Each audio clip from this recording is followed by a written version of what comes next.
has shown to be strong when Wismara in particularly looks to rush him, looks to put him under pressure. Park, fresh from an incredible quarterfinal really with the French Titan Yannick Burrell, 15-14, but the fight was over in 2 minutes 10. It was really, it was impossible. If you weren't sat down ready, you would have missed it. Just such a physically intense fight, and this is what Park brings. He brings real physicality, real intensity to fights. His athleticism and his power, you can hear it when he lunges. You can hear the sound it makes on the floor, and he's got such a variety of attacking options that it's so difficult for an opponent to pick it up. So we've got two strong attacking fencers here. Zabrotniak, much the senior, he's 38 years old now, much more experienced, much wilier. Park, still only 24. He won Rio, he won the Olympic Games when he was 20 years old, beating another experienced campaigner, Geza Imre of Hungary, who at the time was in his 40s.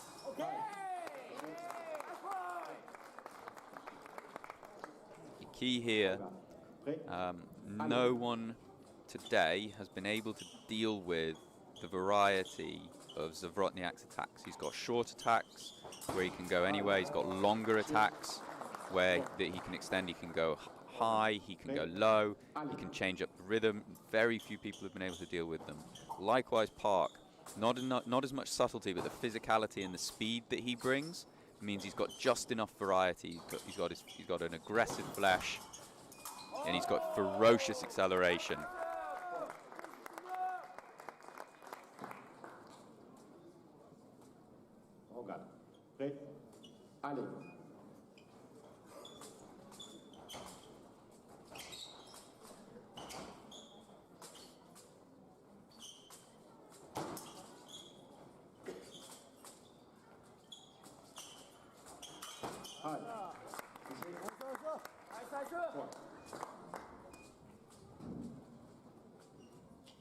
And what Zabrotniak will be aware of is that sometimes in a lot of fights it's taken Park a few hits. It's taken him up until 7, 8 hits to really work out exactly how he's going to get his attack working. But then once he does, he's been able to accelerate away from a lot of opponents. Saw it in his last 32 match against Lan of China, where he's trailing by 3 points, and then the timing, the distance, the speed clicked on the attack, and he just accelerated away.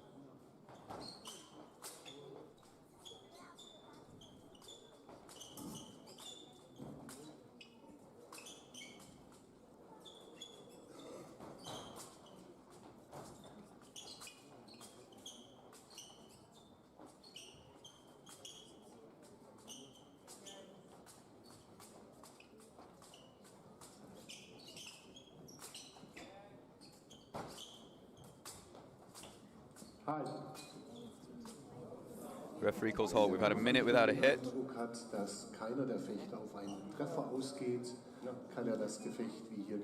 And the yellow for unwillingness to fight, the P yellow card, goes to Zabrotniak. He's the trailing fencer, so he receives the punishment. If we have another minute without a hit and Park is still in the lead, it will be a point to Park. Remember, these P yellow cards and P red cards act differently to normal red and yellow cards for basic infringements. They're a category of their own.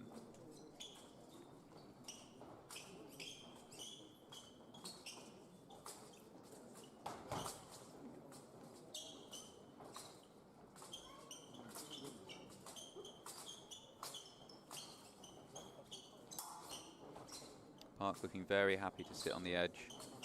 Not feeling the need, like he did in the quarterfinal, to have to really push his attacks and keep pace with an opponent who was just going to drive him. Showing his variety. He's still young as Park, only 24.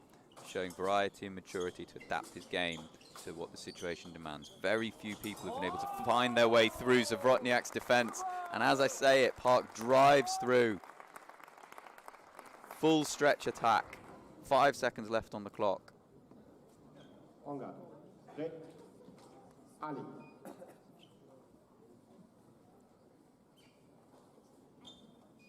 And we go into the minute break.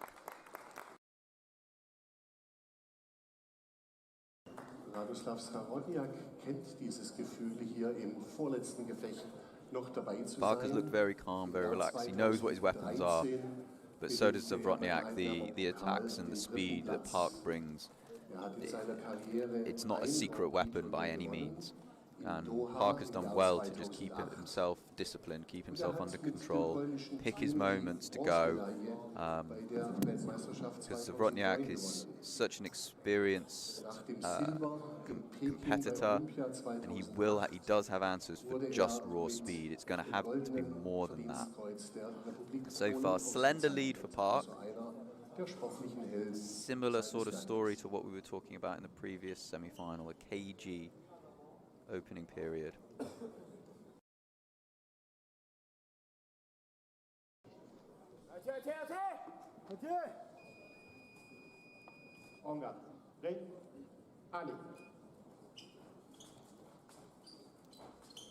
Again though, the concern for Zabrotniak, like with Bida in the previous leg match, what's going to be his scoring action? What's going to be his thing that he can rely on and that he can build a game around? We've already seen two really aggressive flashes from Park. That means now that's always going to be there in Zabrotniak's mind. That's twice now as well that Zabrotniak's attackers at the very best only come out with a double. Park's first point skipped away and landed the stop hit. This one gets hit but still lands the counterattack. So Zabrotniak's big weapon that he showed against Santarelli is not really there. And so he's now starting to press hard. And even then, so this is interesting because in the previous rounds, every renewal was going Zabrotniak's way. He was so relaxed, he was so calm that it didn't matter whether his first action failed, his second action always landed because he was there and he was ready. But now it's going Park's way. This is a really different situation to what the Polish fencer has been in all day. And now as he starts to drive in, he's able to be interrupted. So this is 3 attacks now that Park has been able to take away from Zabrotniak. And he's just started, the Polish fencer has just started to try and force the pace. He's 40 seconds into this period. He's just started to try and force it, try and find an answer, and immediately it's cost him 3 points. And again, scoring over the top. The athleticism of Park. He's able to go in, skip back out, and skip back in. The agility, the change of direction, the change of speed. Yeah, he's got all of the answers. And again, Zabrotniak's attack is unable to make an impression. This is a 5-hit lead now, and Zabrotniak is in real trouble because he has no weapons so far that have shown that they can hurt Park.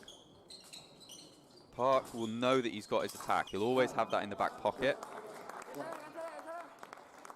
And it'll be the threat of that attack, that direct flash, will be the threat of that creates most of his options.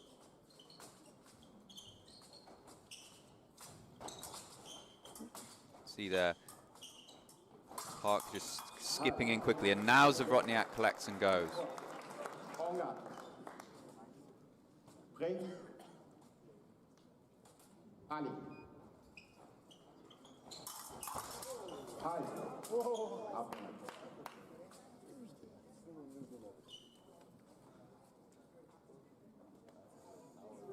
Park just reminding Zabrotniak that he's got the attack, that attack in there, and he ends up ploughing into Zabrotniak. Zabrotniak says, yes, thank you.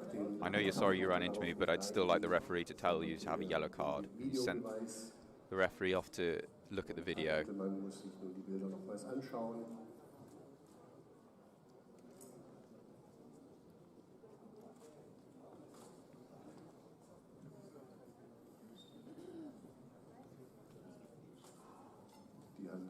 Nicht in die Tasche, also keine Verwandlung. Engage. Ready? Ali. Referee has returned, no sign of yellow card on the box. And back underway. We saw a hit there, we saw the previous point. Okay. First time in this match, 2 single lights for Zabrotniak. And both of them, he's let Park go first. He's let Park commit to an action first and then had the answer. And then just an attack out of nowhere.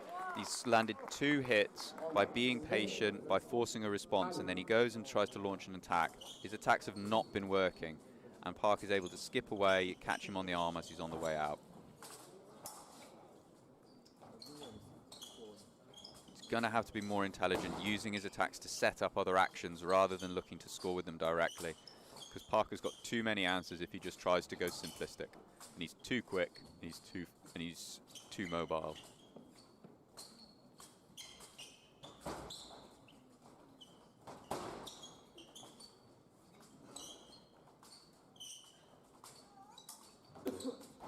Into the final 45 seconds now of this second period.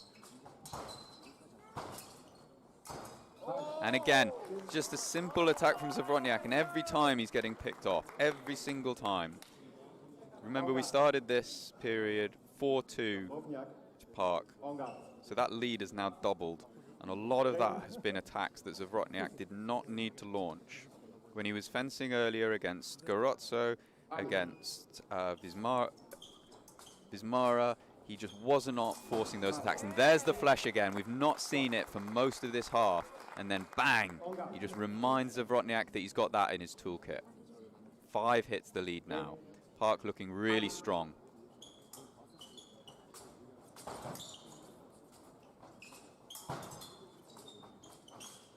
Better from...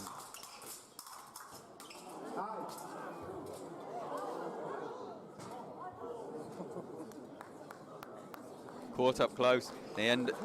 No actions landed. They end up stepping off the box. Zavrotniak saves the scoring equipment. Back underway. 20 seconds left in this period. Zavrotniak just trying to insist a little bit down Park's end of the piece, but he doesn't look... The Korean fencer does not look phased. And again, he's just unable to land with these renewals that looked so relaxed and so effortless in earlier rounds are now looking rushed and frantic. The speed of the Korean fencer is just forcing Zavrotniak, the veteran Zavrotniak, to have to go and to seek points out. We go into the break now, and this is a very, very different situation.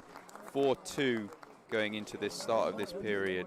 13-7 now.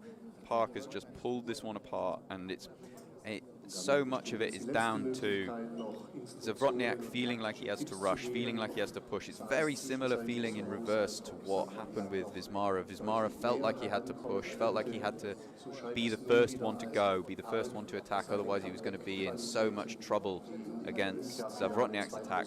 Now it's on the other foot. Zavrotniak is the one feeling like he has to push. He's feeling like if he gives Park space, Park will just launch that attack. He's landed 2 or 3 of those direct flashes now. They're a weapon, but the majority of Park's points have been coming off of picking off of Zavrotniak's own attack that's been rushed and that's been not well developed, not well set up. And that, you're seeing that in the renewals as well. Final period now. Park needing 2 to close and go through to the final.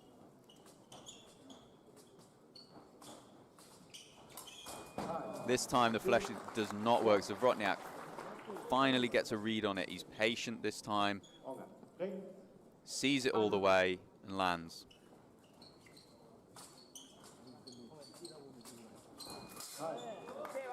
But he's in such a difficult position now. Park can just look to get his point on any action that Zavrotniak does. If he's close enough, if he's in range enough, if he opens himself up, Park can just land and score and close the fight out. And there again, attempted attack from Zavrotniak. Park's interrupting it, scoring over the top. Very much the story of this fight. The Olympic champion goes through to the final, where he will meet the world champion. It is as good a lineup in an Olympic year as we could have. You're going to be seeing both of these fencers in this final will be so mobile, they'll be so dynamic on the piece. Park, slightly more physical, slightly more aggressive with his attacks, might start with a slight edge, but